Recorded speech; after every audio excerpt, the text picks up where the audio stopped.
Сподели обяд с пенсионер в нужда. Така наричаме своята ежегодна кампания в помощ на възрастните хора в околните на Берковица села. Чрез събрани дарения ние закупуваме хранителни продукти, които даряваме на пенсионерите в крайна нужда.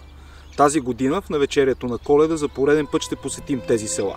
С разколебана от тъга ръка ние ще поднесем пакета с хранителни продукти. С смирено сърце тихо ще приседнем и ще чуем разказа на обикновения, истинския човек. Защото заедно с този обяд ние даряваме и нещо още по-важно. Ние даряваме съпричастност, даряваме човечност, а може би дори и малко надежда. Всички сме чували, че Северозападът е най-бедният регион не само в България, но и в Европа. А може ли да си представим какво значи това? В живота на голяма част от възрастните хора в този край трайно са се настанили самотата и тъгата. Нищетата, студът и недоимъкът са впили ногти в тяхното мрачно битие. Спомените са се превърнали в тяхно бъдеще, а снимките на починали роднини са единствените им събеседници в тихите разговори на фона на догарещата свещ. За съжаление, голяма част от възрастните хора в северозападните села се носят като сенки между два свята. Този, сегашния, лишен от мечти и надежди, и онзи, отвъдния, в който надеждата за светлина и спокойствие е още жива. Призраци от плът и кръв, с очи пусти, тъмни, насълзени, с лица груби, набраздени от плуга на живота. Поемат пакета с продукти с кокалеста ръка и бавно, провлачвайки крака, се отправят към овехтелия креват, на който лежейки може би се молят не на Бог, а на смъртта, да дойде по-бързо и по-леко. Има и други хора. Те се разплакват, тихо благодарят и желаят да си поговорим. Без значение за какво.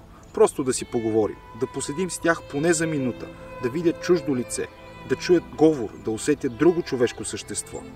И без да се усетят, почват да говорят за миналото, за отвъдното, за загубен живот и роднини. И плачат. Тихи сълзи, ронещи се по набръчканите корави лица.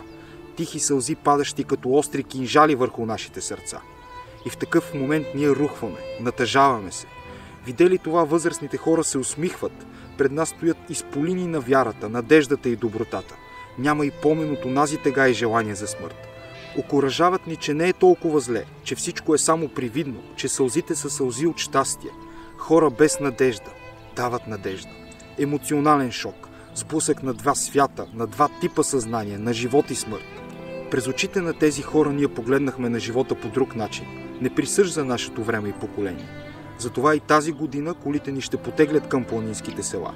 Ще влезем в познатите къщи, ще видим познатите лица и ще плачем и се смеем заедно с тях. Може би за последно. Животът е тежък, студът е суров, а здравето им прекалено крехко и непостоянно.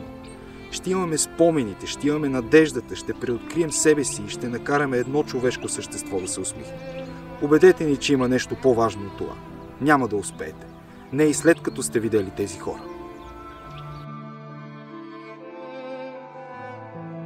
Помогнете ни да направим последните дни на тези хора по-ведри. Може да постигнем това.